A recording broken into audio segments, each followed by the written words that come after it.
Hey guys, tonight we're reclining on marble benches beneath flickering torchlight, surrounded by gold-plated platters, roasted peacocks, and the unsettling knowledge that any of it could be your last bite. You're at the Emperor's table, not as a guest, but as a test subject. The air smells of honeyed wine and dry fear. This is ancient Rome, where dinner might come with a sign of death, and where your job isn't just to enjoy the food, it's to make sure someone else doesn't die from it. You probably won't survive this job, but don't worry, we'll take it slow. So, before you get comfortable, take a moment to like the video and subscribe, but only if you genuinely enjoy what I do here. And let me know in the comments where you're watching from and what time it is there. Now, dim the lights, maybe turn on a fan for that soft background hum, and let's ease into tonight's journey together. The candles flicker slightly as the platter of stuffed dormice is set in front of you. The room falls still, and every eye, especially his, turns to you. The Emperor leans back, barely blinking. You pick up your knife with hands that tremble a little more each day. The last guy? He made it 6 months. That was considered impressive. You slice the skin delicately, feeling the roasted spices crumble. You chew. Slowly. Carefully. You swallow, hoping it wasn't your farewell flavor. Nothing happens. Yet, this was the life of a pregustator, the imperial food taster. You were human armor against poison, but more disposable. And this wasn't just tradition, it was survival. Because in Rome, betrayal was a seasoning all its own. Historians still argue whether the majority of emperors were actually poisoned or merely hypochondriacs with power issues. Either way, emperors weren't taking chances. Poison had no scent, no sound, and no mercy. You had to eat first. And here's the fun part. You probably weren't trained for this. There was no Imperial Academy for edible risk assessment. You weren't a chemist. You were a servant. Sometimes a slave. Sometimes just the guy who looked healthy and unfortunate. But somehow, you ended up chewing goose liver before Caligula. And let's be honest, you're already regretting not going into pottery. That first bite of the evening always carried the most tension. You learn quickly to chew slower, not just because you're terrified, but because pacing yourself means any symptoms will have time to show before the Emperor takes his turn. Vomiting? Sweating? That's your cue to fall off the bench and really sell the drama. You're expected to look enthusiastic, too. Eyes wide. A small smile. You're not just eating, you're performing. If you wince or pause too long, you might scare the Emperor. And if he's in a bad mood, well, he might have you killed anyway, just to be safe. On better days, you're allowed to use a gold fork. On worse days, it's just your fingers and a prayer. You never know if it's the sauce or the spoon that's trying to kill you. Sometimes the Emperor watches you intently. Other times, he sips his wine like none of this matters. And occasionally, he's not even hungry. You still have to taste everything, of course. Because here's the truth that kept emperors up at night. Death didn't need a dagger. It could hide in a stuffed figure. In a rabbit stew. In the wine decanter. One of the most common toxins? Cicuta, the wild cousin of hemlock. It could be mixed into mushroom dishes or sweetened with honey. Tasteless. Odorless. Fatal in under an hour. And Roman chefs, often underpaid and overthreatened, knew a thing or two about creative seasoning. Now, you might ask, if poison was such a risk, why not just, cook simpler meals? Maybe stick with bread and olives? Well, historians still debate why Roman emperors insisted on lavish, multi-course feasts when every bite was a risk. Some argue it was political theater, a display of control, wealth, and defiance in the face of danger. Others think it was just ego, pure and roasted with saffron. But here's you, sitting under a vaulted ceiling, trying not to choke on garum-soaked oysters while thinking about all the poor decisions that brought you to this very moment. Your stomach gurgles, not from poison, just nerves. You hope. You glance at the Emperor. He raises his hand. The cupbearer pours. Your next duty, sip the wine. You wipe your mouth, trying not to appear too relieved that you're still breathing. And you wonder, how many dinners do you have left in you before your luck runs out?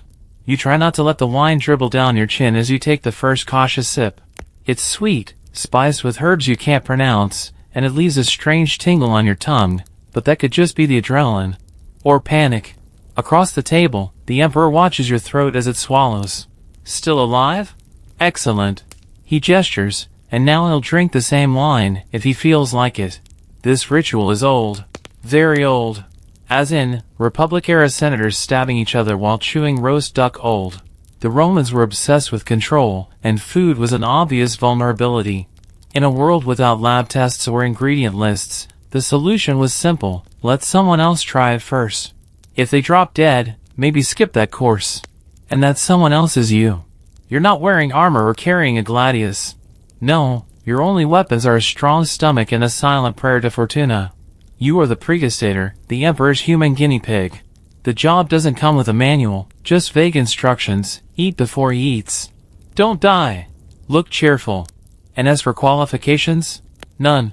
Most food tasters were slaves or low-ranking servants. No culinary school. No poison detection training. You didn't even get a badge. The hiring process likely went something like this: hey you, yes, the one with teeth and a working digestive tract, congratulations, you're hired. Historians still debate whether some pregustators ever actually knew what they were doing. Some might have memorized which mushrooms were usually safe, or which wines gave off a suspicious scent.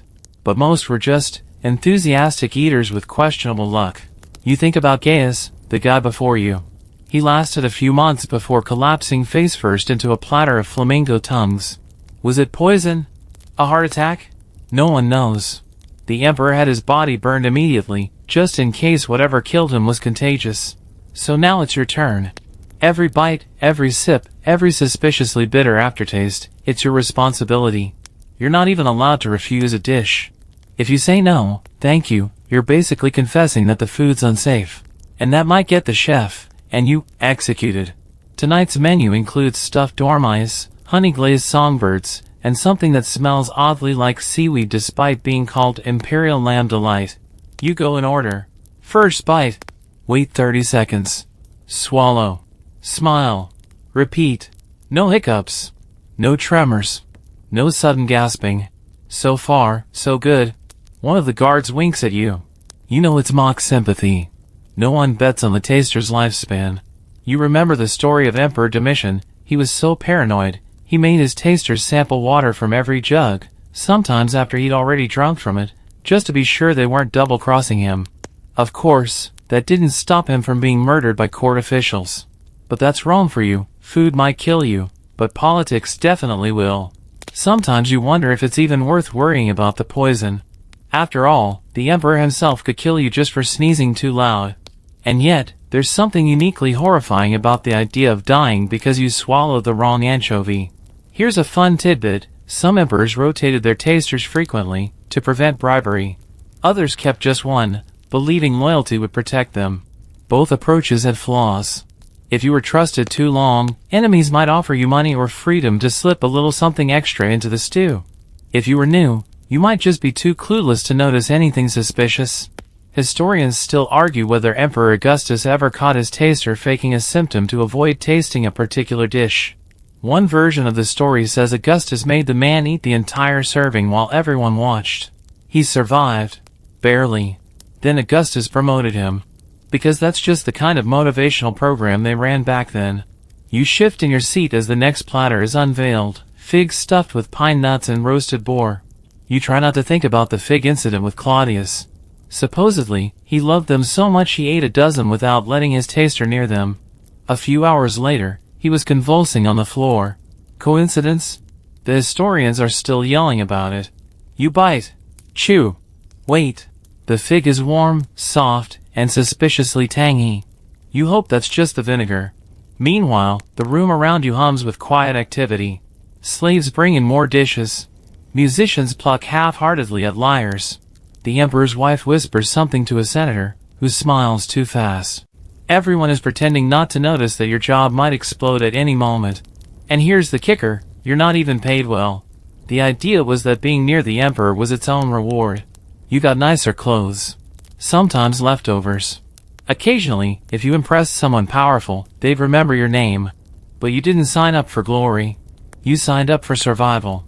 And while most people in Rome die from war, plague, or bad roads, your fate is tied to a pie crust and the honesty of a kitchen boy. You lean back, pulse slowing slightly. You're 2/3 through the meal. If anything were laced, you'd likely be twitching by now. Unless, of course, they used a slow-acting toxin. Like arsenic. That takes its time, hours, sometimes days. You smile anyway. No one wants to see a paranoid taster. Across the table, the Emperor raises his hand again. Another dish arrives. Something gelatinous. You try not to sigh. And so the cycle continues, fork to mouth, hope to heart. No medal. No recognition. Just another night at dinner, dancing with death while everyone else enjoys the music. You poke the gelatinous lump with the edge of your spoon, trying not to look like you're buying time. It jiggles in a way food shouldn't. Something between aspic and octopus. You know better than to ask what it is. Questions at this table tend to shorten careers. You scoop. You swallow. It slithers down your throat like a dare. You smile. A bit too hard. The Emperor doesn't seem to notice, or care. He's laughing at something a senator just said, some barb about galls and wine taxes. But you stay alert. Because your job is not just to taste, it's to be visibly not dying. Now here's the ridiculous part. For all the drama, for all the danger, most imperial food tasters had no training. You'd think someone responsible for protecting the most powerful man in the known world would go through years of poison identification, herbalism, maybe gladiator boot camp. But no! Historians still argue why Rome never professionalized this role. The leading theory? Arrogance. The emperors believed that having someone taste their food was enough. No need to complicate it with expertise. Another possibility, plausible deniability. If your taster keels over and no one knows how he was poisoned, then technically no one's to blame. And if no one's to blame, well, no need to execute the cook. Or the emperor's cousin who may or may not have been planning a coup. Some emperors liked it that way. Vague. Mysterious. Poison as theater. You, of course, would prefer a more straightforward workplace hazard. Like lions. Or fire. At least those come with warning signs. But the Romans, bless their marble columns, loved subtlety. Poison was elegant. It didn't leave bloodstains on togas. And it could be administered through something as delicate as a fig or as refreshing as a chilled pomegranate spritzer. So they plucked tasters from wherever they could. Slaves. Servants. Occasionally, a fallen noble trying to work his way back into favor. But always people considered expendable. Because if you died, the real tragedy wasn't you. It was that the emperor had to skip dessert. You remember your induction. A curt nod from a steward. A change of tunic. Stand here, eat that. No oaths, no secret knowledge passed down from the Tasters Guild, because that didn't exist. Just the implication that if you hesitated, someone else would be happy to take your place, and your remains. And so you learned by doing. That bitter almonds might mean cyanide. That overly shiny grapes should be avoided. That the smell of boiled cabbage can hide a lot of sins. You also learned not to trust leftovers. Especially ones wrapped carefully and handed to you with a smile. Still, there were perks. You got to sleep indoors. You didn't scrub floors. You sometimes ate like royalty, at least briefly. And once, when a visiting king marveled at your calm demeanor, the emperor gave you a ring. A cheap one, but still. Of course, you pawned it the next day to bribe the palace apothecary for a few secret antidotes. Now here's a particularly Roman detail. Some emperors insisted on tasters not just for food and wine, but for perfume. Yes, perfume. Because aromatic oils could be laced with toxins absorbed through the skin. Imagine being the guy who has to dab citrus oil on his neck and wait to see if he collapses. You didn't just smell like fear. You were fear. And remember the utensils? Wealthy Romans loved drinking from goblets lined with lead or tin. The richer the vessel, the deadlier the dinnerware. Lead poisoning was rampant, though no one really understood it back then. They just thought emperors got moody or foggy. Historians still debate whether the gradual madness of some rulers, like Caligula or Nero, was due to personality, politics, or just a steady diet of metallic beverages. Meanwhile, you sit with your pewter spoon, trying not to lick it too long. There's a certain silence that creeps in around the third course. The chatter fades. The musicians slow down. Everyone starts watching you. Because this is the window, the 10 to 30 minute period after ingestion where symptoms usually strike. You feel the pressure behind your eyes. Probably just tension. Hopefully not the beginning of convulsions. You try to blink it away. Once, at a winter feast, you accidentally bit into a peppercorn and started choking. Half the table panicked. The emperor flung his wine and stood. You waved, sputtered, smiled through watery eyes, and gave a thumbs up. The emperor laughed. Later, someone slipped extra coins into your cloak. You were lucky. Others weren't. There's a story, possibly apocryphal, about a taster who realized, too late, that the apricot glaze had been tampered with. He tried to warn the emperor mid-bite. Got half a syllable before collapsing. The emperor finished chewing, wiped his mouth, and said, then it was probably the glaze. No funeral. Just a fresh dish. That's your reality. No glory. No medals. Just an endless parade of suspicious stews and ancient paranoia. Tonight, the feast is winding down. You've made it through 7 dishes. Only 2 more to go. You feel slightly bloated, mildly terrified, and a little proud. You reach for the last goblet, one final drink. You pause. You glance around. No one seems to notice your hesitation. You sip. It's honeyed wine. Warm. Safe. Probably. You exhale through your nose. Not quite relief, but not yet doom. That's something. Your tongue swims in honeyed wine as you lower the goblet with practiced grace, careful not to clink it too loudly against the silver tray.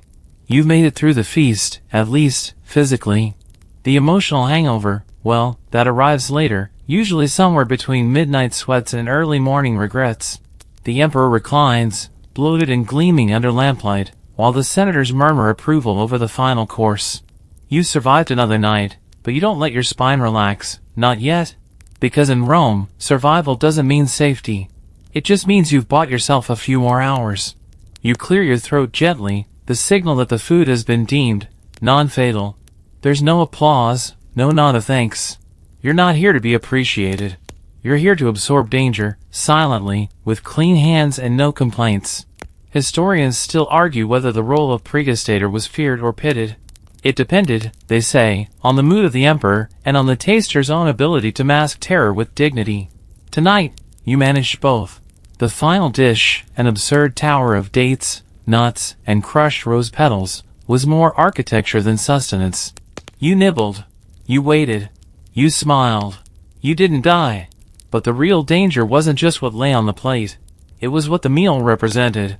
Food, in this empire, was political. Every guest at this table was both ally and threat. Every toast a gamble, every compliment possibly laced with intent. The emperor's enemies didn't always come with daggers.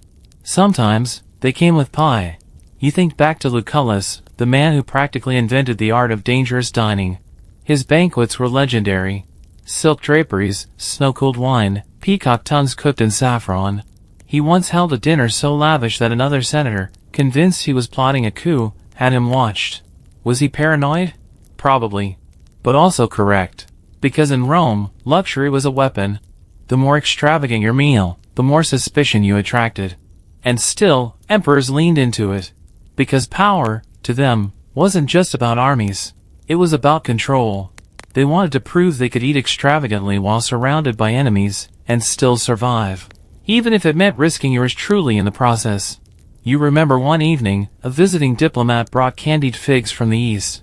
They were sugared, jeweled, and deeply suspect. You were asked to taste one in full view of the guests. You bit in. Sweetness. Then bitterness. Then numbness. Your heart flipped. You locked eyes with the emperor, felt the room stretch long and taut like a lyre string. Then it passed. A false alarm. Tamarind, maybe. Or just old fruit. The emperor laughed. You joined in. Hours later, in your quarters, you vomited for 2 straight hours from sheer panic. Another day on the job. Of course, not all dangers came in fruit form. Sometimes, it was the tableware. Roman dining ware was a trap all its own. Wealthy homes used lead-glazed pottery, pewter plates, even cups alloyed with mercury. Over time, these finer things leached toxins into food and drink. Historians still argue whether Caligula's erratic behavior, his wild mood swings, his habit of speaking to the moon, were signs of madness or chronic lead poisoning from decades of decadent dining. You glanced down at your own goblet. Bronze. Probably safer. Probably. Even the way dishes were served could betray someone. You recall a banquet where 2 different sauces were placed beside a single cut of lamb. One was poured for the guests. The other, visibly identical, was reserved for the emperor. Guess who tasted both? Guess who spent the next 3 hours praying to every god in the pantheon? And yes, both sauces were fine. Just different enough to make you question your life choices. But questioning yourself is a full-time job here.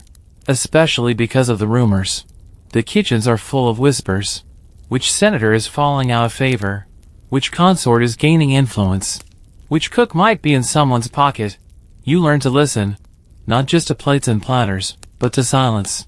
Silence can mean someone was removed.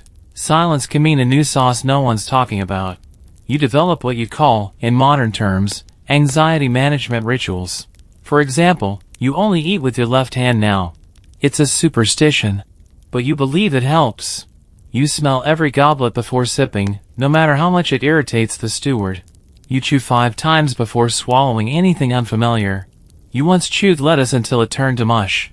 And when you're particularly worried, you pretend to drop a bit of food, just enough to avoid a bite you can't explain.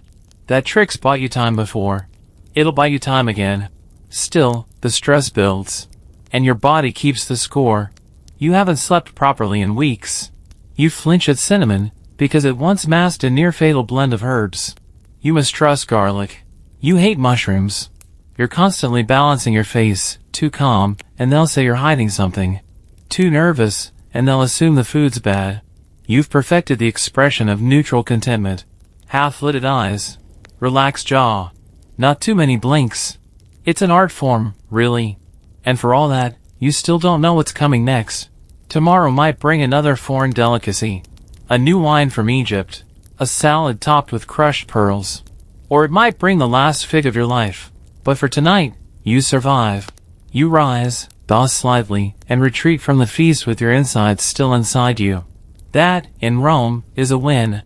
Your sandals click softly on the mosaic floors as you make your way back to the servants' quarters.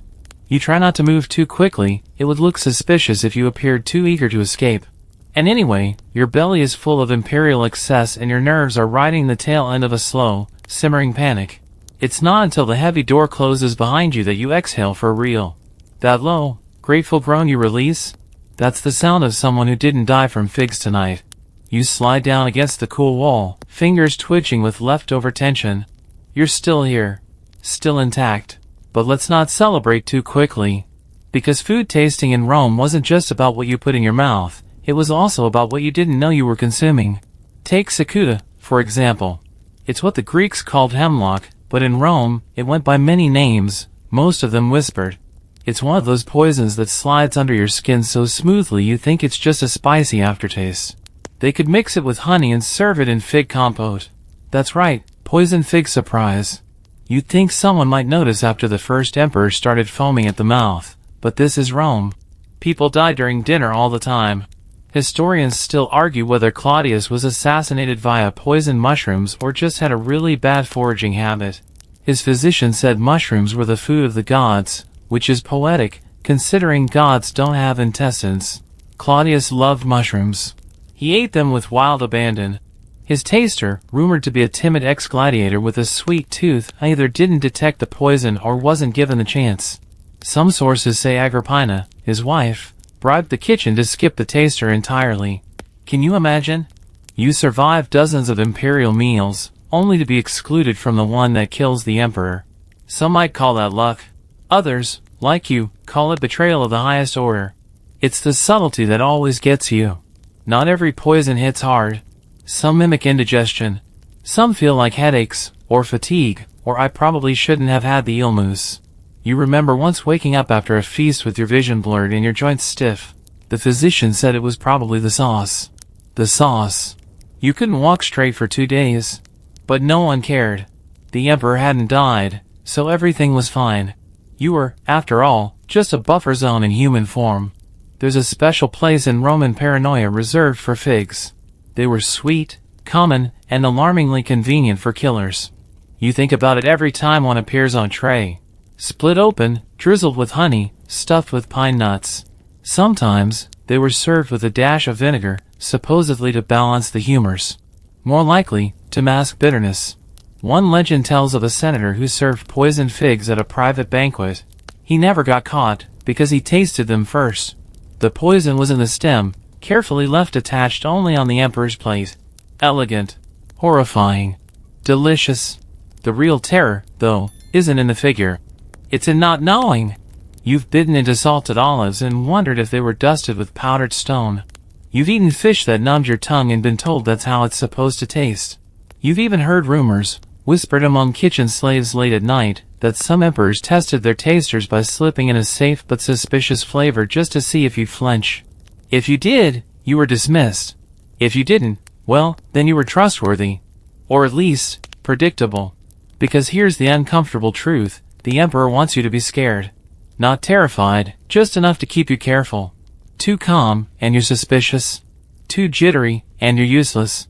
You remember one emperor, short reign, big appetite, who used to throw pieces of meat at his taster just to watch him squirm. He called it loyalty training. You called it Tuesday. Historians still debate whether that emperor died of poison or simply choked on a bone. Either way, the taster was blamed.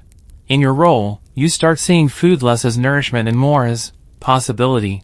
Will this wine tingle because of the herbs, or because it's been laced with extract from a poisonous berry? Will this soft cheese coat your throat with creamy comfort or cloak a creeping death? You live in a constant state of low-key culinary Russian roulette. You've become an expert at cataloging tastes. You can detect spoiled fish 2 rooms away. You can tell the difference between cinnamon and cassia. You've memorized how vinegar sharpens, how honey masks, how mint can soothe the stomach or disguise a gut trencher. And yet, there's always the chance someone will outsmart you. That someone in the palace has a better apothecary, a better bribe, a sharper motive. Because in the end, your job is not to save the emperor. It's to delay his death. To give him just enough confidence to swallow his food without trembling. And if that means you have to die first, well, at least you'll go out well-fed. You wake before dawn, the moon's still high, stomach churning in a way that's no longer fear, but habit. It's been months since you took this role, and yet every morning you check your limbs, your breath, your vision, just to make sure you haven't become the next ghost roaming the imperial kitchens. And let's be honest, you've developed a very intimate relationship with your digestion. Today's menu hasn't been announced yet, but you already dread the reappearance of oysters. There's something about the way they slither down your throat, like smug little time bombs wrapped in salt and slime. But of course, the oysters are never really the problem. It's the utensils. The emperor insists on silver forks. They shine, they impress guests, and they, supposedly, detect poison. There's a folk belief, still floating through the palace, that silver turns black when it touches toxins. You've seen servants hover forks over sauce bowls like divining rods. Historians still argue about the origin of this belief. Some trace it to early alchemy, others say it was pure superstition invented by a blacksmith with a sales quota. You, however, have seen a silver spoon turn black once, when it was dropped into a mixture of wine, lead dust, and vinegar. The cook who did that never made it to dinner service. But lead, that was the real enemy. Not sneaky like belladonna, not fast-acting like strychnine. Just slow, quiet, relentless. The empire loved its lead. Pipes, cups, pots, makeup. Sweet, pliable, deadly.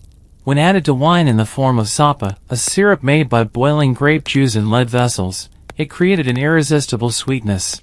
You, of course, now associate that flavor with mild hallucinations and joint pain. Historians debate how many emperors suffered long-term lead poisoning. Nero? Definitely a contender. Caligula? Almost certainly. Tiberius? Probably just mean. The funny thing is, no one in the palace connects the dots. No one thinks, perhaps our glorious leader shouldn't be sipping from a goblet that's slowly dissolving into his brain. Because that's not how Romans thought. They believed in omens, not minerals. In gods, not toxins. And that's where your job gets murky. You aren't just tasting food anymore. You're navigating belief systems, political tension, culinary death traps, and the occasional hallucination brought on by spice blends that should have been outlawed by Jupiter himself. There's a deep irony to it all. While emperors held absolute power, their greatest vulnerability lay in a bowl of soup. And the soup didn't care how many legions you commanded. You recall one banquet, late winter. A new wine had arrived from Hispania. It was red, bold, and sharp as vinegar. You tasted it first, as always. It stung your tongue, but not in the usual way. There was a strange numbness. You paused. Too long. The steward raised an eyebrow. The emperor noticed. And suddenly, everyone at the table was looking at you like you were either a hero or a saboteur. You smiled. You toasted. You swallowed. Later, alone, you vomited until your ribs ached. The wine had been fine, just fermented with a strange herb that mimicked poison. And now, every time you see that steward, he gives you that same look, the one that says, "You survived that?" It's not admiration. It's worry. Because the moment you survive something you weren't supposed to, you become interesting. Too interesting. That's the other danger of your position. If you're too competent, too consistent, people start thinking you know things. Maybe too much. Which brings us to the Emperor's last meal. Not yours. His. Not tonight. But it's coming. Because sooner or later, someone will slip past the taster. Maybe it'll be a bribe. Maybe a clever cook. Maybe, as some believe, the poison will be in the air, sprayed gently on the Emperor's cushion or stirred into a perfume. You think back to the story of a young emperor, barely crowned, already paranoid. He insisted his taster drink from his bathing water, test his rose-scented oils, even chew bits of papyrus used for correspondence. He still died within a year. Historians aren't sure how. Some say suicide. Others blame his stepmother. A few suggest he simply stopped eating. Not because he was poisoned, but because he feared everything. And can you blame him? Because while most people fear being stabbed in the back, emperors feared being seasoned to death. It's dinner time again. You pull on your cloak. You roll your shoulders. You think about the silverware. And you wonder, just for a moment, what it would be like to eat without flinching. Just once. To take a bite, not with suspicion, but joy. But this is Rome. And joy is a dish best served with suspicion on the side. The table is set again. Always in the same exact arrangement, curved recliners of ivory and gold, the Emperor's seats slightly elevated, with your place just beside him, close enough to hear his shallow breathing, but not close enough to forget your place. Tonight, it's mushrooms. You smell them before you see them, roasted, drizzled in oil, layered with herbs so fresh they still carry morning dew. You do not like mushrooms. Not because of the taste, which is earthy and harmless enough. No. It's because mushrooms are liars. They look alike, you see. The good ones. The bad ones. The fatal ones. Historians still argue whether mushrooms were the true culprit in Emperor Claudius's death. The official story says he died in his sleep. The whispered version? He was fed a death cap mushroom, a pretty little thing, elegant, with a creamy cap and enough poison to kill 3 grown men. And he might have survived it, if the poison hadn't been helped along. You see, some sources claim Agrippina gave him a second dose, this time in the form of a feather dipped in another toxin and tickled down his throat under the guise of helping him vomit. You glance at tonight's dish. Roasted mushrooms, glistening in spiced oil, presented with a side of honeyed wine. The Emperor is smiling. He adores mushrooms. The food of the gods, he once said. And now, here they are. You fork one gently, not the biggest, not the smallest.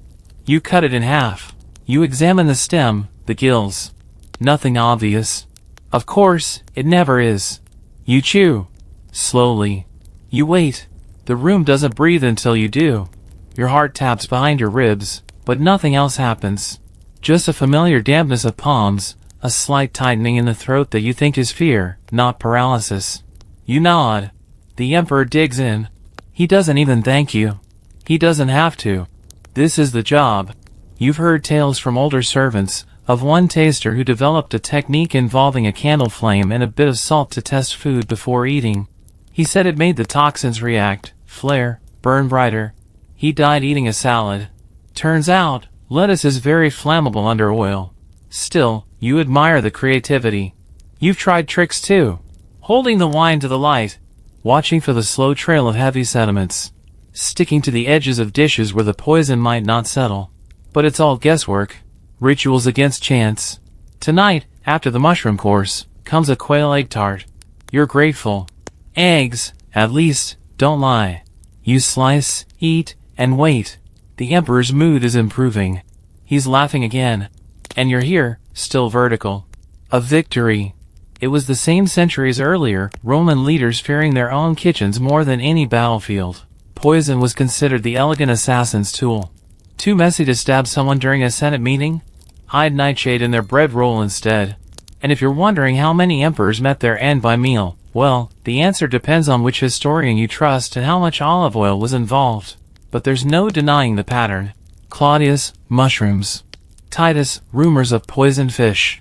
Caracalla, likely stabbed, but there's a tavern myth about poisoned dates.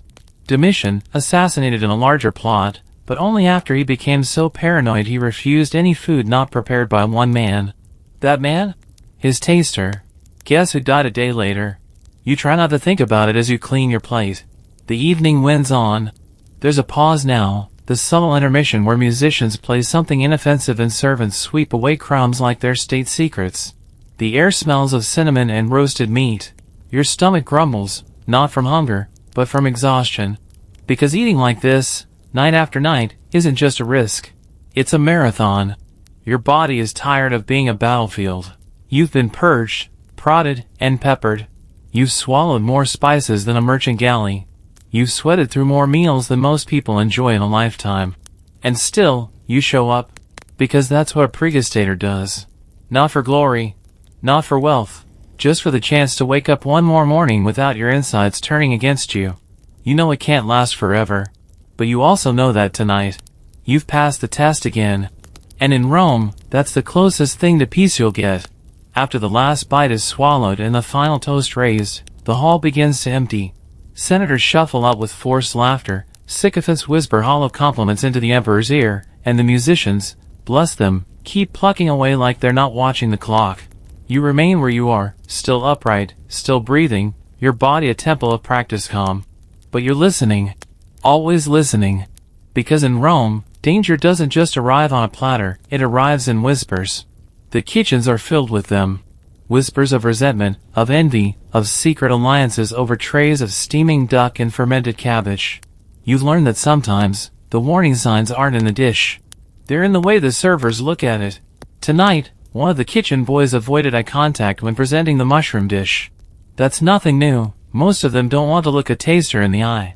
It's like watching your own funeral preview. Still, the boy's hands trembled. His lip twitched. You file it away. Noted. Watched. Remembered. Historians still argue whether imperial kitchens were hotbeds of conspiracy or simply full of terrified laborers just trying not to drop the tray. The truth is probably both. Because when your job is to feed the most powerful man in the world, the stakes are naturally sharp. You've overheard things. The head steward arguing with the wine master. A scullery maid crying into a bowl of barley. The lead cook muttering, if only he'd choke for once. You've seen servants suddenly vanish, assigned to the stables or sent to provinces with no return. Always after a tense night, a suspicious dish, a hint of something gone wrong. And once, a handmaid was found praying loudly beside a spice rack. Was she asking for forgiveness? Or was she asking for success? You never found out. She was gone by morning. And you? You're still here. But you've begun to understand something terrifying. You are a walking target for information. You see what goes in. You react, visibly, to what might go wrong. And more than once, someone has tried to read you. Tonight, a senator's aide lingered beside your table too long. He asked how the boar was. A simple question, maybe. Or maybe he was checking your pulse through your voice. There's a kind of hierarchy to this, you've come to realize. The emperor is the mountain. Tall, untouchable. The courtiers and guards are the trees, rooted and decorative. And you? You're the wind. Unseen but always watched. Because if you fall, they all know the storm is coming. The kitchen knows this. So they try to appease you. Sometimes with extra rations, sometimes with subtle warnings. One old cook used to draw small marks on the bottom of platters, harmless when present, deadly when absent. His code, a line meant watch your drink. A circle meant the spices changed. You trusted him for months, until he was found unconscious, slumped over a barrel of pickled onions. They said he slipped. You knew better. Now you watch the plates yourself, even when you're off duty. Because here's the truth no one tells you. Once you've been a taster, you never stop. You'll analyze every future meal. You'll sniff every drink. You'll second-guess friendly gifts. And God's help you if you fall in love. Because how do you trust a kiss when you can't trust a fig? There's another layer to all of this. One most historians don't talk about. The loneliness. Not because you're isolated physically. You're surrounded by people constantly. But because no one knows what it's like to wait with food in your mouth, unsure if it will be your final memory.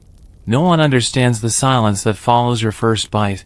The stillness that wraps around you, tighter than a toga, as the room holds its breath. You've become used to the tension. You've adapted. But deep down, you wonder what it's done to you.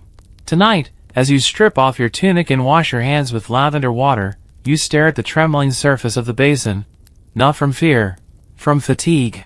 Your body may be young, but your nerves are ancient. And you think, maybe, just maybe, the real poison was never in the food. It was in the waiting. In the whispers. In the watching. The next morning begins like the last. Your eyes snap open before the sun, stomach already braced for a future you haven't chewed yet. You stretch, crack your knuckles, and prepare for what today may ask you to swallow, literally and metaphorically. There's a knock at the door. Not the usual one. This one is too sharp. Too fast. It's the steward. He needs you in the dining chamber. Now. You throw on your tunic, fingers fumbling with the belt. No time to wash, no time to breathe. Something's off. You arrive to find the emperor's breakfast already laid out, simple things, at least by Roman standards, a bowl of figs, olives, some flatbread, and a clay jug of diluted wine. The emperor is not there yet, but others are. His advisors. A physician. The captain of the guard. And the food is untouched. Which means they're waiting for you. You already know. Someone sent a threat. Or a warning. Or an anonymous tip. And so today's performance begins earlier than usual. No music. No crowd. Just 4 pairs of eyes and a table full of suspicion. You sit. They nod. You taste the fig first. Carefully. Chew, swallow, blink. No tingling. No heat. Then the olives, briny, bitter, perfectly normal. Bread. Wine. No symptoms. Just silence. You look up, and they look disappointed. Because part of them wanted the drama. They wanted your eyes to bulge, your lips to turn blue.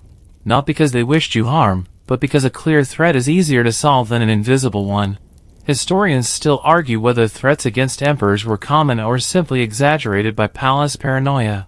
Some scholars say most of the fear came from within, anxiety feeding on itself until every fig became a felony. Today feels like one of those days. A message had been intercepted, you learn. A whisper in the forum about the breakfast plate. That was enough to call you in early, just in case. You don't get to be annoyed. That's not your role. You're thanked, in the Roman way, a nod, a scribbled note on a wax tablet, maybe a coin later if someone remembers. But as you rise to leave, one of the advisors stops you. Do you ever taste anything unusual? He asks. You pause. That's a trap of a question. Yes, you say. All the time. He laughs. Nervous. Unsure if you're joking. You're not. Because truthfully, every dish is unusual now. Every spice, every sauce, carries with it a question mark. Last week, a new chef tried a foreign herb, completely safe, apparently, but it left your tongue numb for 3 hours. The emperor found it hilarious. You didn't. You remember hearing about a taster decades ago who went blind for a day after trying a jellyfish-based dish. It was a delicacy, they said. It happens. And he was lucky. You once tasted a wine that made your heartbeat slow to a crawl. Not a poison, just over-fermented with herbs used for sleep. Still, it had you sweating through your sandals. Of course, there's also the matter of leftovers. People assume food tasters live like royalty. And sure, you eat well. Technically. But the leftovers are never what you think. You don't get the best parts. You get the scraped parts. The lukewarm crusts. The edges of whatever didn't kill anyone. And even then, you hesitate. Because who's to say the danger wasn't in the last bite? You've seen it happen. One taster, young and overeager, wolfed down the remains of a spice pudding after the emperor declared it safe. An hour later, he was convulsing behind the stable. No one investigated. Because the emperor had been fine. And if the poison hits after the throne is empty, does it even count? These are the questions you live with. You walk the line between survival and silence. Between the joy of taste and the dread of sensation. Every dish is a test. And every day, you pass or you don't. By midday, word of your successful breakfast tasting has spread, not in celebration, but in whispers. People lower their voices as you pass. Some smile too quickly. A few servants won't meet your eyes at all. You've learned to tell the difference between fear and respect. And this This is definitely fear. Because when a taster is summoned early, everyone assumes something's wrong. And in Rome, where superstition stews in every hallway, something wrong can easily mean someone dead. You return to your chamber to find a gift waiting. That's never good. A small wooden box, neatly tied, no sender. You check it the way you check everything now, tilt it slightly, sniffed once, fingers light on the lid. Inside, a pomegranate. Perfect. Polished. Almost glowing. Pomegranates symbolize power, fertility, blood. You set it aside.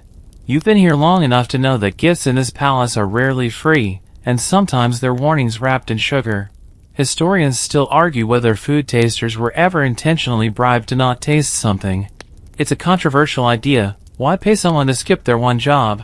But the theory is, if you can make the taster complacent, lazy, distracted, full of wine and favors, they might gloss over a suspicious meal. They might trust when they shouldn't. You won't. You learn from the man they called Lucius the Laugher. He was a popular taster, known for his cheerful humming and his habit of licking every finger between bites. People adored him. Then one day, he died in his sleep. No poisoning. Just a gut full of guilt. Turns out, he'd been pretending, fake tasting, just mimicking the motions. When the kitchen finally caught on, someone sent him a real reminder. That's the other edge of your knife. Loyalty cuts both ways. And so, each day, you keep your rituals. Smell. Cut. Taste. Wait. And listen. Today, you hear a new rumor floating through the corridor. A foreign ambassador is arriving for a diplomatic feast. Which means rare ingredients. Exotic sauces. Unknown toxins. Your body tenses just thinking about it. Because if there's anything worse than familiar dangers, it's unfamiliar ones wrapped in compliments. You prepare early. You avoid the kitchen, not because it's unsafe, but because you don't want to be seen asking. Too much curiosity in a taster looks like espionage. So you rely on instinct. You keep an eye on the platters that come from new hands. You note which dishes the visiting guests point to with too much enthusiasm. And you trust your tongue. The first course arrives with fanfare, grilled fish glazed in a syrup made from imported fruits. You take a small bite, not once. No numbness. No bitterness. Just flavor. The emperor smiles. The ambassador toasts. You don't relax. Second course, something wrapped in leaves. The scent reminds you of almond, but not quite. That not quite is enough to make your breath catch. Because bitter almonds? That's cyanide country. You glance at the steward. He looks confident. Maybe too confident. You chew carefully. Let it sit on your tongue. The bitterness is real, but dull. Could be the leaf. Could be intentional. You swallow. You wait. Your fingertips twitch. But that could be nerves. The emperor reaches for his fork. Pauses. Safe, he asks. You nod. He eats. The night moves on. More courses. More glances. More waiting. You make it through them all. Barely. And after the final plate is cleared, you receive a nod. Small. Dismissive. That's your reward. Later that night, you find a second gift box. Inside, figs. Of course. You throw them in the fire. Because this is Rome. And no fruit is innocent. The days blend together like wine and vinegar, hard to separate, harder to stomach. You live in a strange rhythm now. Eat, wait, hope, repeat. You don't even flinch anymore when they bring out the really risky stuff, raw shellfish, imported berries, anything that fizzes. You've learned that poison isn't always the most dramatic part of the meal. Sometimes, the presentation alone says more than any toxin ever could. Tonight, you face a golden platter of roasted pheasant, stuffed with pine nuts, mint, and what appears to be ambition. The emperor is celebrating a minor victory, a border skirmish in the north resolved with minimal bloodshed and maximum trumpet blowing. And with that comes guests. And with guests comes a point to be made. Tonight, that point is served with a garnish. Poison, for all its reputation, wasn't always a weapon of desperation. In Rome, it was often the preferred method of execution. Clean, quiet, undeniably clever. Historians still debate whether poisoning was considered more noble or more cowardly among the elite. One school of thought says it was the gentleman's blade. Another argues it was the coward's fig leaf. But what they do agree on is this: when it came to politics, poison was practical. Less blood on the floor. Less shouting. more plausible deniability. You know this intimately. You've seen how easy it is to blame a fever, or blame the wine, or blame the stars. The emperor once quipped, "Let my enemies die of their appetites." You laughed. You had to. But inside, you wondered who he meant. Because the real brilliance of poison is that everyone eats. Everyone drinks. It's democratic. And that means no one is safe. Not even you. You remember the old senator who hosted a private banquet. Intimate. Refined. 10 guests, each served a different vintage of wine, carefully selected for their tastes. He died mid-toast. Not from poison in his own cup, but from inhaling the vapor of a heated herb mixed into the centerpiece.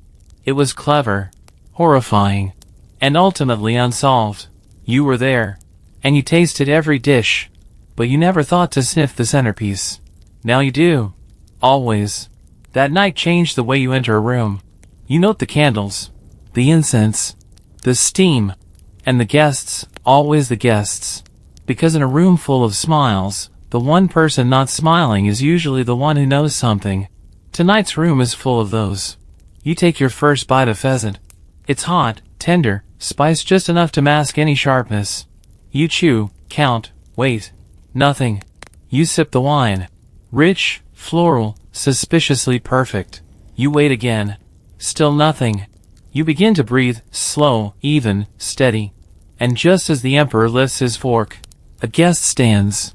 A noble from the provinces, face flushed, hands trembling. Not with guilt, with pride. He toasts. Loudly, grandly. To the safety of our emperor and the skill of his loyal taster. All eyes turn to you. The emperor smirks. He raises his goblet in your direction. You nod, unsure whether this is praise or testing. It's dangerous, being noticed. Once, you were invisible. Now, they speak your name in corners. Some admire you. Others resent that you're the last wall between them and power. One bite, one flinch, one wrong swallow, and history shifts. That's the irony. You've saved the emperor's life hundreds of times.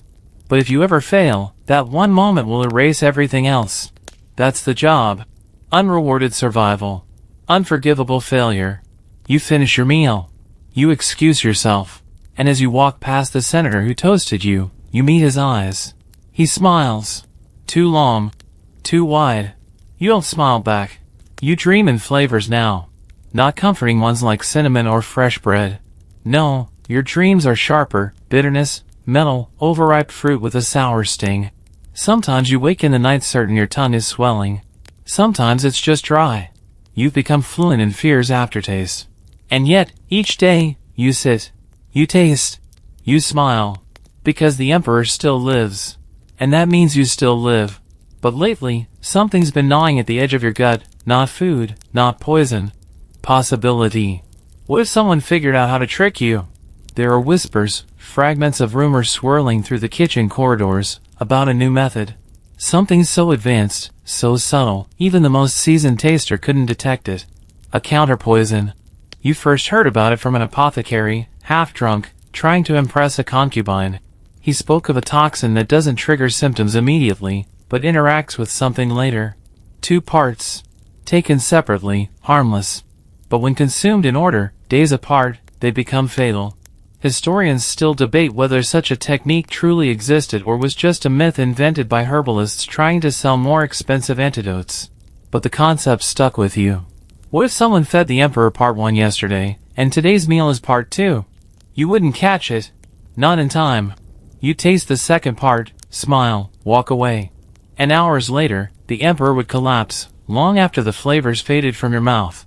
Would they blame you? Of course. You're the gatekeeper. The shield. The scapegoat. You've been thinking about countermeasures. Small doses of your own antidotes, bitter brews, prayers whispered in the back of your throat. One of the palace physicians once told you that goat liver, when soaked in vinegar and eaten raw, could absorb certain toxins. You tried it. Twice. The first time, it made you vomit so hard you saw stars. The second time, well, you decided you'd rather risk the figs. But still, some tasters swear by charms and amulets. Tiny bones worn in pouches. Hair braided with protective herbs. A tooth carved with a god's name. You carry one now, tucked beneath your tunic. A small stone, smooth and dark, with a barely legible inscription. You don't know if it works, but you haven't died yet, so there's that. Tonight's meal is suspiciously bland. A simple broth, a few slices of bread, cheese that crumbles too easily. That's what scares you the most. Because bland means controlled. Someone's trying very hard not to be noticed. You sip, you taste, you chew, and then, something sharp. Not pain. A flavor. Just for a second. A spike of bitterness, gone before you can name it. You look up. Everyone is watching the Emperor. No one is watching you. You stand slowly, let your expression remain calm. You move through the ritual. Swallow. Nod. Step back. But inside, your brain is racing. That flavor, it wasn't normal. Not deadly, maybe. But off. You return to your chamber, heart drumming against your ribs like a warning. You lean over your basin. Nothing happens. You wait. Still nothing. So, what was it? You think of those whispered poisons again. The two-parters. The slow burns. You light a candle. You watch the flame, willing your nerves to steady. Because if tonight was part 2, then maybe yesterday was part 1. And if that's true, there's nothing you can do now but wait. You lie down, eyes open in the dark, fingers resting on your belly. You think about your stone. The goat liver. The amulets. You think about whether loyalty is worth dying for. And then, against all logic, you fall asleep. Because sleep is the only place poison can't reach you. At least, not yet. You wake with a jolt. Not because something is wrong, no racing heartbeat, no feverish sweats, but because nothing is. You're alive. That might not sound like much. But after last night's mystery bitterness, it feels like a minor miracle. You stretch cautiously, half expecting a cramp or a collapse. Nothing. Your body moves like it should. Still, you don't trust it. Not yet. You dress in silence, every fold of your tunic brushed smooth with purpose. Today feels like a test. And it probably is. Because the Emperor is in one of his moods again. You know the signs. The short sentences. The long silences. The way he stabs his finger into a roasted pear as if it's the throat of an enemy. This is not the version of him that inspires loyalty. This is the version that inspires accidents. Paranoia runs deep in Roman palaces. And few emperors were as steeped in it as Tiberius. Historians still argue whether Tiberius was truly mad or just brilliantly cautious. He was known to disappear from the public eye for weeks, even months, retreating to his private villa on Capri. There, he created a strange kingdom of isolation, watching Rome from a distance and growing more suspicious by the hour. Food tasters? He had 3. 1 for solid food, 1 for liquids, and 1 to watch the other 2. And still, he insisted that food be cooked in his presence. You wonder sometimes what that must have felt like, knowing your emperor didn't trust anyone but still expected complete devotion. Then again, you don't have to imagine too hard. Today, the emperor calls for you before the kitchen bell. That alone is enough to chill your bones. You arrive to find him sitting alone in the garden, beneath a stone archway twined with ivy. A small table is set, just fruit, bread, and 2 goblets. He gestures to the seat across from him. You hesitate. Not out of disobedience, but calculation. This isn't part of the normal ritual. This is personal. Or dangerous. You sit. Slowly. He picks up a figure. Rolls it between his fingers. Looks at you. Tell me, he says, voice low and even. Do you think I'm paranoid?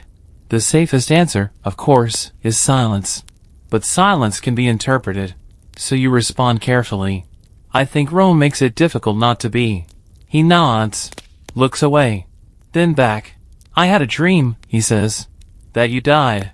Choked on plum. And I had no one to taste my food. He chuckles. You do not. Do you ever wonder if you are being watched? He asks. You pause. I assume I always am. Good, he says. You should. Then he picks up one of the goblets. Offers it to you. You take it, of course. You have to. You sip. Lightly. It tastes like honey and something sharper, pomegranate, maybe. But nothing triggers your alarms. You nod. Hand it back. He drinks. No flinch. No reaction. The test is over. Or maybe it's just begun. Because this isn't about trust. It's about loyalty.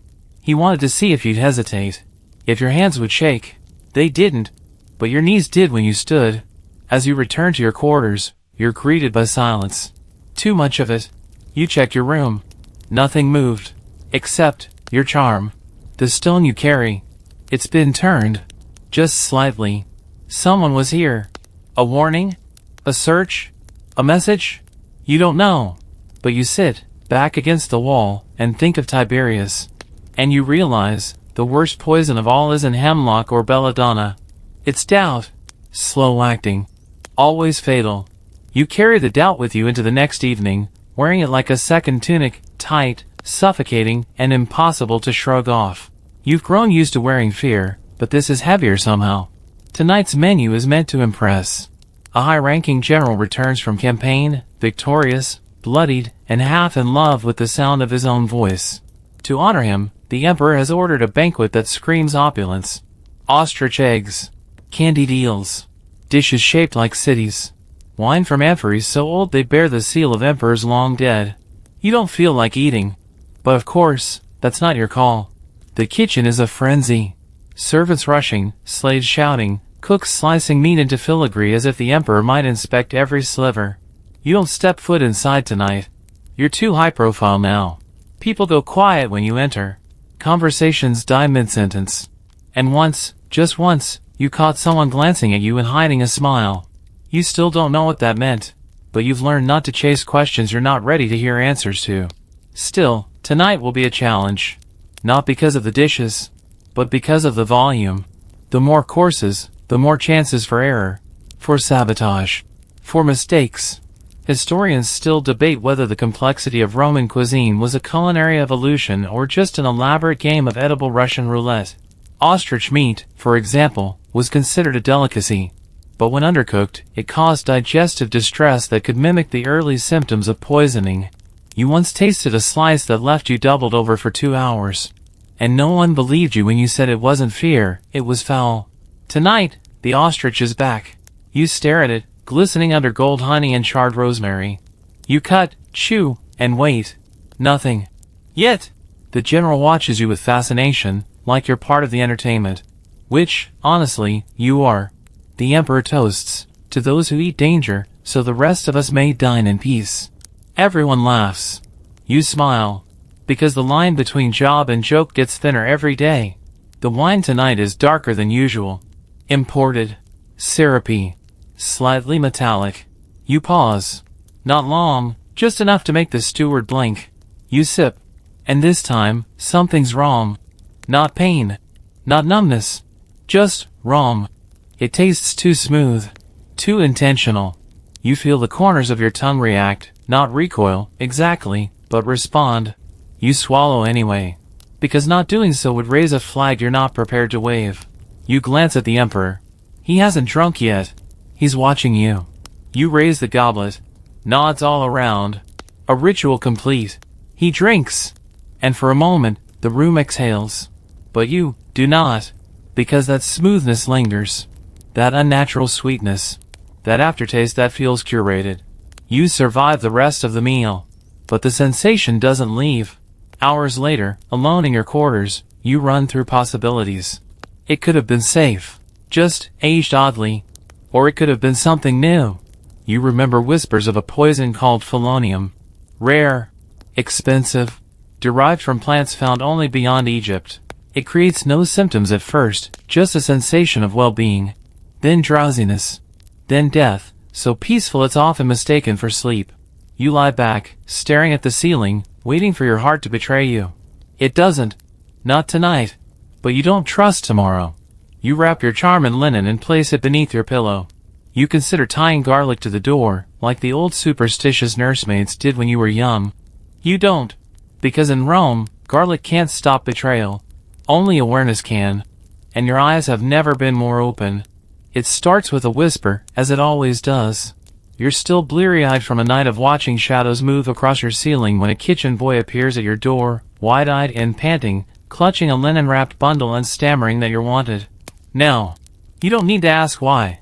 You already feel it, the heavy stillness in the air, the way even the birds seem quieter this morning. Someone didn't wake up. Or worse, someone did, and they're foaming at the mouth. You follow the boy through back corridors, your feet bare against cold marble. He says nothing. He doesn't have to. You hear it in his breath. Something has gone wrong. You're taken not to the dining hall, but to the physician's room. That's never good. There, on a low couch, lies one of the emperor's concubines. Pale, shaking, vomit stains on her gown. Her lips are tinged blue. You don't recognize her.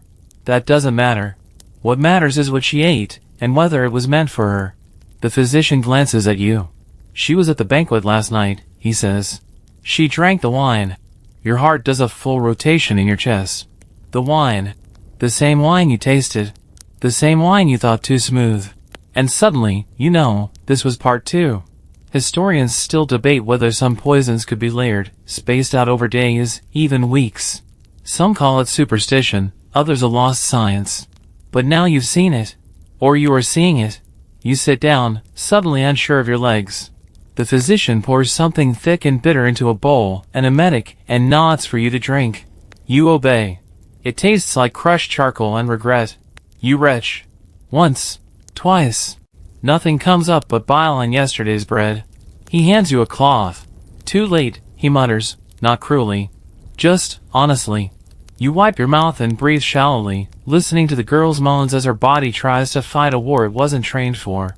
The emperor has been informed, you learn. And he is furious. Not because she's dying, but because someone tried to bypass his defenses. You know how this looks. You tasted the wine. You approved it. And now, someone else is dying. Which means either you failed, or you're in on it. You're escorted, not gently, to a side chamber, where you're told to wait. You sit on a stool. You breathe through your nose. You try to remember every flavor from last night. You can't, because the fear is louder. A guard stands by the door. Silent. Stone-faced. Hours pass. Or maybe it's just minutes that stretch like years. Finally, the steward enters. He doesn't speak right away. He studies you, like you're a scroll he's deciding whether to burn. The emperor is considering your fate, he says. Of course he is. You say nothing. Anything you say could be twisted. He walks closer. He wants to know if you believe you were poisoned too. Another trap. You think. Fast. Carefully. I believe I was meant to be. He watches your eyes. Looking for lies. Finding only exhaustion. Then why didn't you die? He asks. Because I got lucky. Because I've trained my body to survive on paranoia and prune juice. Because I've been expecting this for weeks. I don't know, you say. A pause. Eat this, he says, and pulls from his sleeve a single fig. You freeze. No ceremony. No dish. No fanfare. Just a test. Right now. Right here. You take the fig. You bite. You chew. You swallow. And then you wait. Again. It's not about the fig. It's about your reaction. If you flinch, if you gag, if your eyes water, they'll take it as guilt. You sit still. Your hands rest in your lap. You stare at the stone floor and pray to every god you remember. Minutes pass. Your stomach holds. The steward nods once and leaves. The guard stays. You don't know what that means. But you know this. The poison wasn't just in the wine. It's still in the room. In every glance. Every word.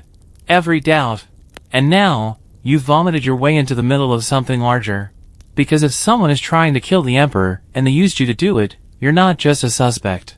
You're a witness. And witnesses in Rome? They rarely live long. You're not given clearance to return to your chamber. Instead, you're sent to the holding quarters, a gentle phrase for a stone room with no windows, no cushions, and one guard outside the door who looks like he'd rather be gutting pigs. The message is clear. You're neither arrested nor trusted. You're not the enemy. But you're not exactly innocent either. You're in Rome's most dangerous position, and in between. The door shuts. The lock clicks. You exhale, slow and controlled. The air tastes faintly of mold and secrets. You run your tongue along the back of your teeth, searching for aftertastes that aren't there. The fig was clean, or at least not fatal. But you can't shake the feeling that everything you touch now has meaning. You remember the old stories of slow poisons. Arsenic, when given in small doses, could be trained into the body. A little at a time, until it no longer killed, but became part of you. Some said this made tasters immune. Others said it just made them slower to fall. Historians still argue about that, whether certain tasters built up tolerance or simply got lucky again and again, until they didn't. You've tried microdosing, in secret. Ground herbs. Sour roots. A speck of wild garlic in your morning honey. Enough to keep your senses sharp. Never enough to dull them. But now you wonder, is it helping, or just delaying the inevitable? A soft knock at the door pulls you back. It opens. A new figure enters, a woman in dark robes. You recognize her, vaguely. One of the Emperor's herb women, a keeper of tinctures and unspoken knowledge. She carries a small bowl. Its contents shimmer under the torchlight. Something black, thick, smelling faintly of ashen citrus. Elixir of the goat, she says quietly. You blink. I thought that was a joke. She smiles, tight-lipped.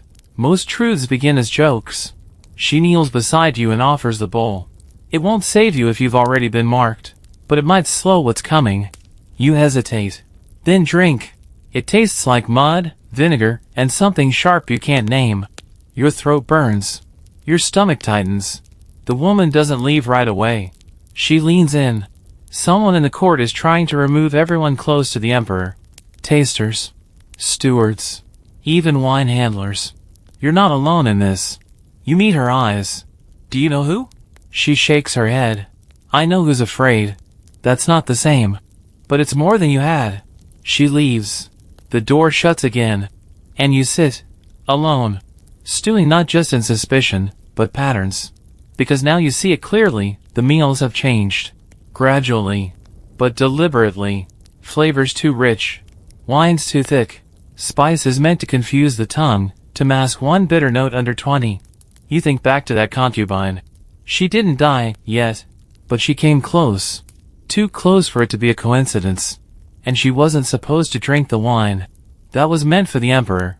But if that's true, then whoever tried to poison him knew the taster would survive. Or hoped you would. Why? A failed attempt brings suspicion. It draws eyes. It weakens confidence. A surviving taster who passed the poison. That's more powerful than the poison itself. It breaks the ritual. And if the Emperor stops trusting the food chain, everything else follows. You realize, the poison isn't about death. It's about control. Historians still argue whether Rome fell because of barbarian invasion or internal rot. You think it's both. But rot always starts in the kitchen. Hours pass. The guard doesn't speak. You lie back against the stone wall, mind racing, blood slow. The elixir swirls through your veins like a warning. And tomorrow? Tomorrow, there will be another meal. Another toast. Another test. And this time, the poison might not be in the plate. It might be in who hands it to you. The next morning, the door opens before dawn. A different guard this time, eyes bloodshot, lips tight. He doesn't speak, just jerks his chin toward the corridor. You stand, knees stiff from the cold stone floor, and follow. The palace is quiet. That eerie kind of quiet, not serene but expectant. You feel it in the way footsteps echo longer than they should. In how no one makes eye contact. Something is happening. Or about to. They don't take you to the kitchens. Not even the dining hall. Instead, they escort you through a series of curtained rooms until you find yourself in a space you've never entered before. It's circular. Domed. The floor is polished obsidian tile. The only furniture is a single table in the center, with 3 goblets on it. The Emperor is already there. So is the general from a few nights ago. And the head priest of the Vestal Temple. You blink. The Emperor speaks first. We are conducting a test. Of course you are. He gestures to the goblets. One contains a neutral wine.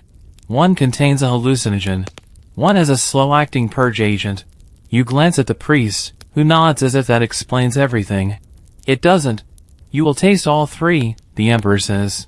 Historians would later refer to rituals like this as the food poisoning Olympics, events meant not to confirm truth, but to observe reactions under pressure. Did the taster flinch? Stagger? Hallucinate? Lie? You approach the table. The goblets are identical, carved bronze, no markings, evenly spaced. You start from the left. Sip. The flavor is sharp, tart, and unexpectedly fizzy. Your tongue goes numb for half a second, then settles. You place the cup down. Middle goblet. Sip. Sweet. Too sweet. A flush rises to your cheeks almost immediately. You hear a whisper, but it might be your own blood in your ears. You swallow carefully. Place it down. Right goblet. Sip. Bitter. Herbal. Your stomach knots. You breathe through your nose. Your vision swims slightly, but you don't collapse. You don't panic. You simply stand. Wait. Observe them. Because now you are watching them. And they know it. The Emperor leans forward. Which was which? You tell him. Calmly. Accurately. He smiles. It doesn't reach his eyes. You're very good, he says. You nod, because what else is there to do? The general looks displeased. The priest looks impressed. And you? You feel like vomiting, but you don't. Because now you understand, this isn't a test of your palate. It's a performance. A spectacle. A gamble. Like the gladiator who pretends not to be injured. Or the senator who praises an enemy with a dagger under his robe. You are part of the entertainment now. And tonight, you'll be back in the spotlight.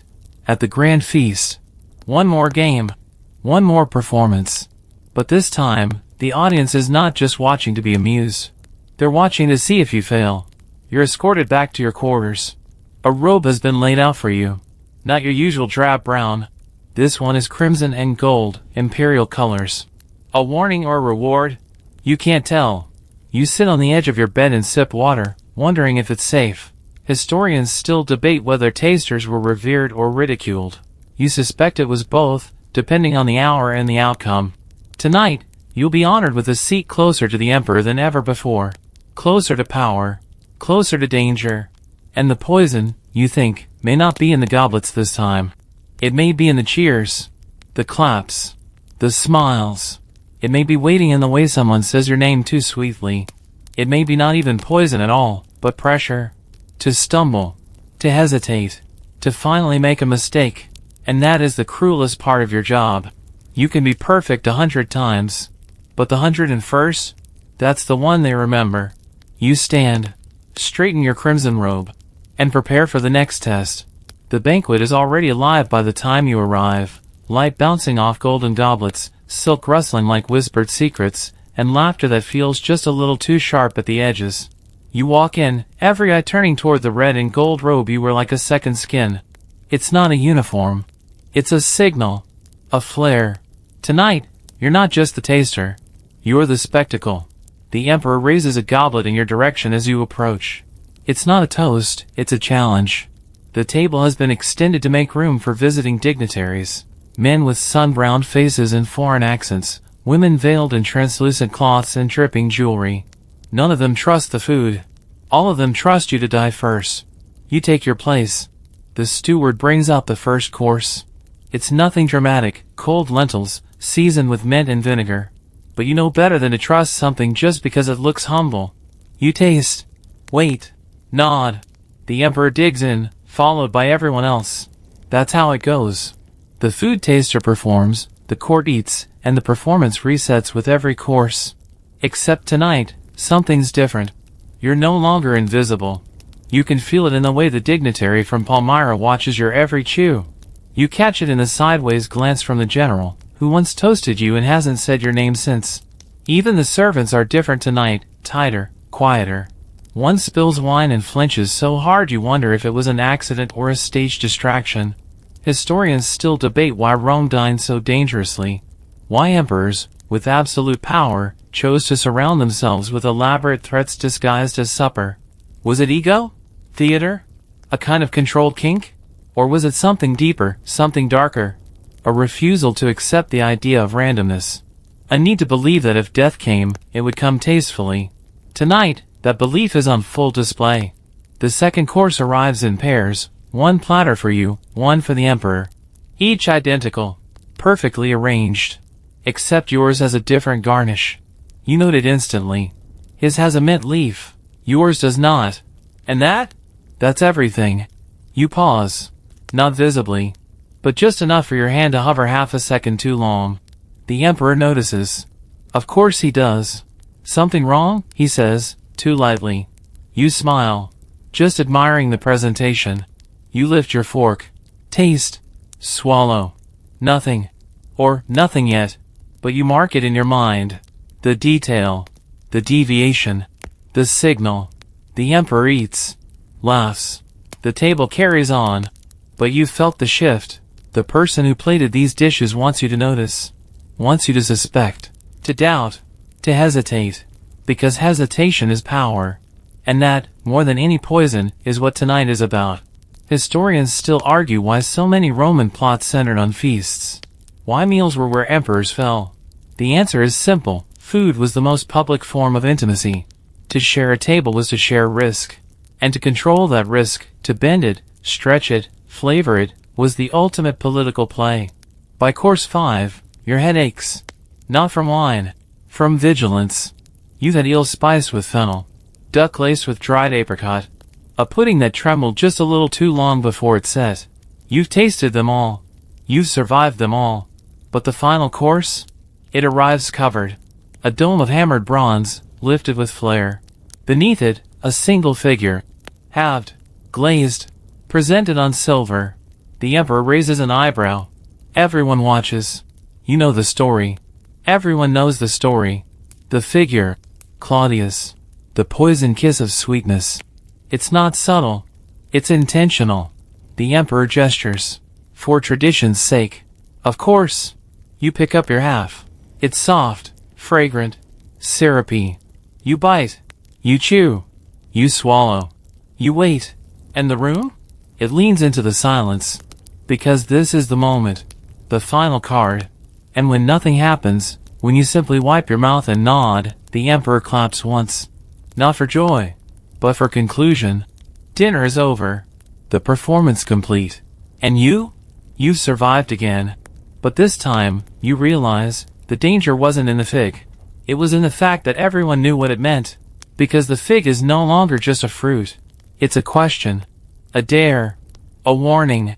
And now that warning belongs to you. The palace does not sleep, not really. It simmers. Long after the feast has ended and the goblets are emptied, the corridors whisper. Servants sweep crumbs with reverent silence. Guards shift at their posts, eyes hollow from hours of stillness. And you, still in your crimson robe, walk the marble halls like a man being followed by his own echo. You should feel triumphant. You should feel safe. You performed perfectly. You lived, but all you feel is watched. You pause in the atrium, where water trickles into a shallow pool flanked by laurel hedges. In the moonlight, your reflection looks pale, unfamiliar.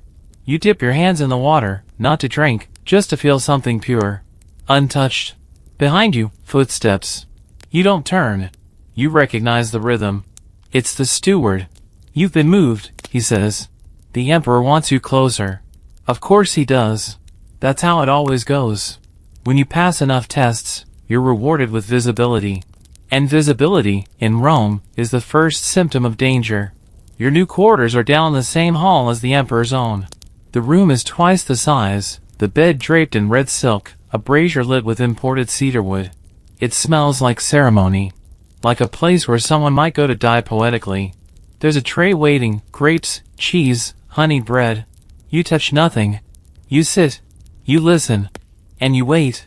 You think about the others who came before you. The line of tasters, some named in history, most forgotten. They all thought the same thing, that vigilance could save them. Historians still argue how the role of food taster declined. Whether it faded with the collapse of Rome's grandeur or was simply abandoned when emperors realized that danger wasn't always edible. You suspect the truth is more basic. The empire stopped affording caution. When emperors fell faster than banquets could be cleared, even the poisoners gave up. Eventually, there were fewer tasters. Less ceremony. Just servants and fear. And with them, Rome's long dinner theater came to an end. You wonder if you're one of the last. The next morning brings no meal, only a summons. The emperor is not in his usual place. He's outside, on a terrace overlooking the city. The skyline shimmers in the rising sun, temples, domes, smoke curling from distant chimneys. He doesn't speak at first. Just stares. Then, "You've served me well." You nod. Because you have. And because it's not the time to speak. He hands you a small object, heavy, warm from his palm. A coin. But not just any coin. One marked with his likeness. An honor rarely given, never casually. You feel the weight of it settle into your hand like a second heart. This, he says, means your blood is mine now. You're not sure if that's a compliment, a promise, or a threat. Maybe all three. He walks away, robes billowing like storm clouds behind him. And you? You stand there, holding a coin that might protect you. Or mark you. You return to your new chambers. The tray of food is gone. In its place, a folded note. You've passed their tests. Now survive their silence. There's no signature. Just the faintest smear of fig syrup on the edge. You stare at it for a long time. Because sometimes, survival is not about what you taste. It's about what you understand too late. And now, you understand too much. You lie down, not to rest, but to pretend to rest. Because in Rome, the moment you relax is the moment they serve you the final course. And it's never dessert. The days that follow unfold like overcooked pasta, soft at the edges, heavy in the middle, impossible to separate. You eat less now. Taste less. Not because the food is absent, but because trust is. The emperor no longer calls for you at every meal. Sometimes he eats in private. Sometimes not at all. You, meanwhile, remain visible. Too visible. The crimson robe becomes your skin. The corridor near his chambers, your stage. Every whisper you overhear feels rehearsed. Every smile offered is just a test you haven't failed yet. You begin to suspect the game has changed. You aren't just the taster anymore. You're the symbol of his security, his mouthpiece, his martyr in waiting. And while that might keep you alive today, it places a target on your back tomorrow. Because if someone wants to send a message to the emperor now, they won't need poison. They'll need you. One morning, a guard you've never seen before tries to escort you for a walk. You decline. An hour later, he's gone. Transferred. Or worse. Another time, a musician brushes too close. You find a note slipped under your plate, written in wax pencil Latin. If you stay, you serve death. If you leave, you carry truth. You burn it in the oil lamp and pretend you never saw it. That evening, the emperor eats in silence. The only sounds, chewing, a distant lyre, and the gentle scrape of your own fork. You taste first. As always. But he doesn't wait for you to nod anymore. He eats when he wants to. And that terrifies you more than any sauce ever did. Historians still argue when it happened, when emperors stopped trusting their tasters and started trusting their paranoia more. Some say it was during the decline. Others say it was always this way, just better disguise.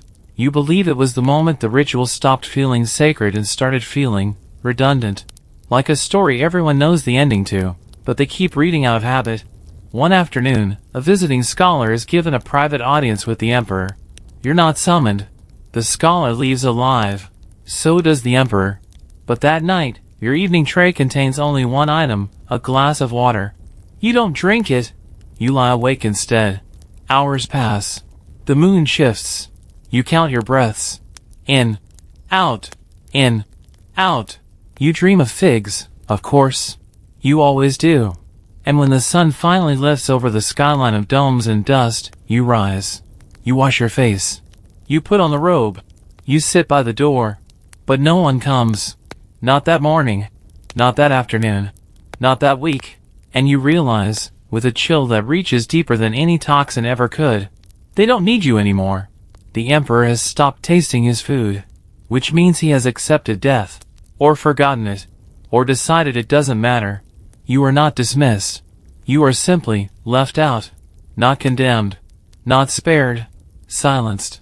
And that is how it ends for you, not with a final bite or a twitching collapse, but with absence. With no more fig halves. No more knowing nods. No more waiting crowds. Just a quiet room. A half-burnt candle. A folded robe that used to be red and now just feels heavy. You are no longer the taster. You are the leftover. And in Rome, that is the most dangerous thing to be. So now, you rest. There are no more goblets waiting. No forks trembling in your hand. Just the hush of history closing behind you, soft as dust. You've walked the marble corridors. You've watched emperors chew, swallow, and survive, sometimes thanks to you, sometimes in spite of you. And though no statue bears your name, your absence is carved in the rituals you once performed. Sleep now, with the knowledge that you tasted more than food. You tasted fear, power, and the slow bitterness of loyalty stretched too thin. You lived through whispers and waded through silences that carried sharper edges than any blade. And still, you endured. Because survival isn't always about who wins. Sometimes, it's simply about who remains standing, long enough to watch the fire flicker out. So, as you close your eyes, imagine that ancient palace one last time. The hall, now empty. The platters cleared. The torch is fading. Let the air soften around you, warm and still. Let each breath you take be free of suspicion. No figs tonight. No feasts. No fear. Only rest. And as the darkness settles gently over you like the hem of a quiet robe, may you find the peace Rome never offered. You're safe now. And for once, you don't have to taste anything to be sure. Sweet dreams.